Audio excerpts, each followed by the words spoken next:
पौराणिक मान्यताओं के आधार पर कहा जाता है कि दिवाली के दिन धन की देवी मां लक्ष्मी धरती पर विचरण करने आती हैं और जो कोई उनकी सच्चे मन से आराधना करता है वो उस पर अपनी कृपा बरसाती है। दिवाली के प्रदोष काल में माता लक्ष्मी और गणेश जी की पूजा की जाती है और जो कोई उनकी इस दिन सच्चे मन से आराधना करता है वो उस पर अपनी कृपा बरसाती है। ऐसी ही कृपा एक बार मां लक्ष्मी ने एक गरीब किसान की बेटी पर बरसाई और अपना आशीर्वाद देकर उस किसान और उसकी बेटी सुनैना के पास धन वैभव की वर्षा कर दी। एक बार की बात है, एक गांव में रामदास नाम का एक गरीब किसान रहता था। उसकी बेटी सुनैना प्रतिदिन पीपल पर जल चढ़ाने जाती थी।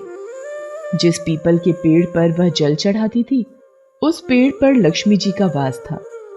एक दिन जब सुनैना पीपल पर जल चढ़ाने गई, सुनैना मेरी ओर देखो। आप कौन हैं? सुनैना, मैं देवी लक्ष्मी हूं। इस पीपल के पेड़ पर मेरा वास है। मैं देखती हूं तुम रोजाना पीपल पर जल देती हो, पूजा करती हो। तुम बहुत ही गुणवान कन्या हो, इसलिए मैं तुम्हारी मित्र बनना चाहती हूँ। प्रणाम देवी लक्ष्मी, आपको अपने समक्ष देखकर मेरा मन अति प्रसन्न हुआ। पर देवी लक्ष्मी, मैं अपने पिता से पूछ कर आऊंगी, मैं उनकी आज्ञा लेकर आऊंगी।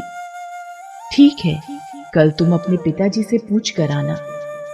माँ लक्ष्मी से मिलकर सुनैना घर आ जाती है और घर आकर अपने पिता को सारी बात बताती है। क्या माँ लक्ष्मी ने स्वयं तुमसे ऐसा कहा बेटिया? ये तो बहुत अच्छी बात है कि लक्ष्मी माँ तुम्हारी सहेली बनना चाहती हैं। तुम उन्हें हाँ कह दो बेटी। उनकी मित्र बनना तो तुम्हारे लिए बहुत ही सौभाग्य की बात है। अगले दिन पिता की आज्ञा पाकर सुनैना ने माँ लक्ष्मी की सहेली बनना स्वीकार कर लिया।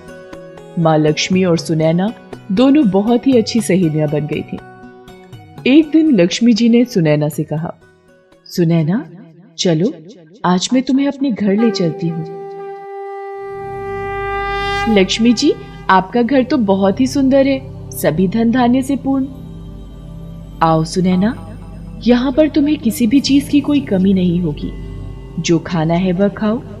आज मेरी सहेली मेरे घर आई है तो मैं दिल खोल कर तुम्हारा स्वागत करूंगी।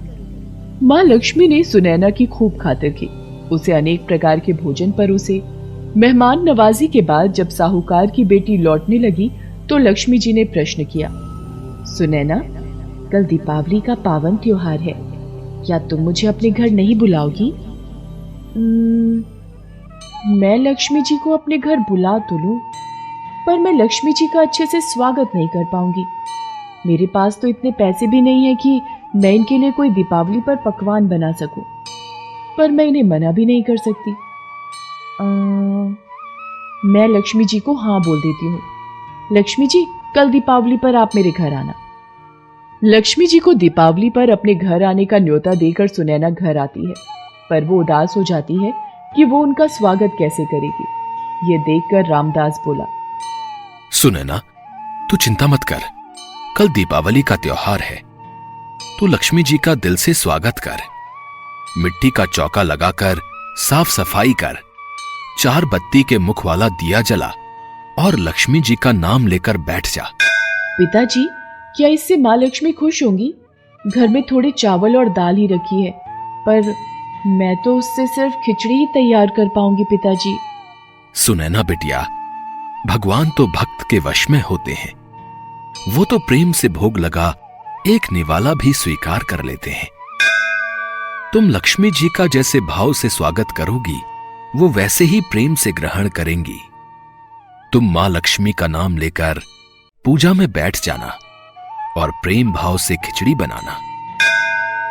अगले दिन दीपावली का त्योहार था। संध्या के वक्त सुनैना मां लक्ष्मी का ध्यान करके खिचड़ी बनाकर पूजा में बैठ गई। उसी समय किसी ने द्वार खटखटाया। बिटिया, कुछ खाने को मिलेगा? बड़ी भूख लगी है। माँ, मेरी सहेली लक्ष्मी आने वाली है, उनके स्वागत के लिए मैंने चावल की खिचड़ी बनाई है। यदि आप खाना चाहो तो मैं आपके लिए वही परोस लाती हूँ। सुनैना उन बूढ़ी अम्मा को खिचड़ी परोसती है। बेटी, खिचड़ी तो बहुत ही स्वादिष्ट बनाई है। मेरा पेट भी भर गया और मन भी बहुत प्रसन्न हुआ। तुम हमेशा खुश रहो। आज तुमने दीपावली के दिन मुझे पेट भर भोजन खिलाया है, बदले में मैं भी तुम्हें कुछ देना चाहती हूँ।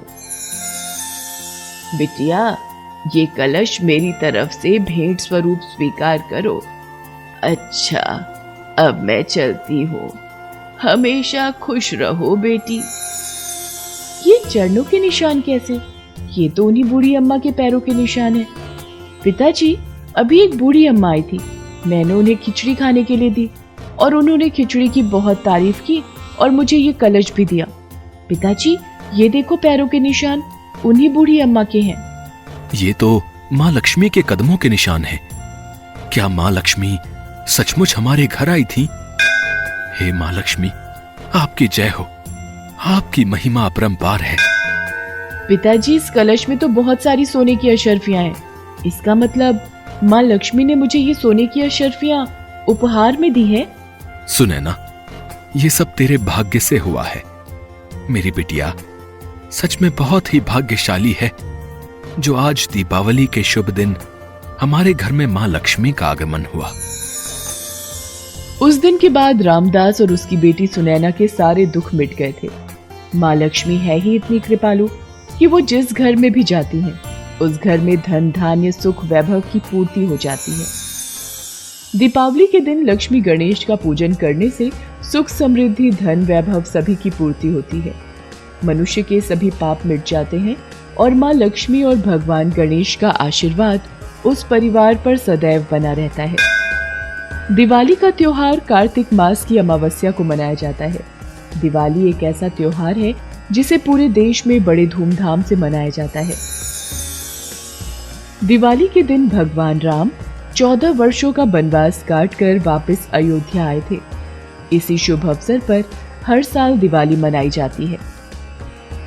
उन्हीं के आने की खुशी में अयोध्या वासियों ने घी के दिए जलाए थे। माना जाता है उस दिन अमावस्या की काली रात थी और अयोध्या वासी भगवान राम का अंधेरे में स्वागत नहीं करना चाहते थे। इसीलिए उन्होंने दीपमालाओं से भगवान रामचंद्र जी का स्वागत किया।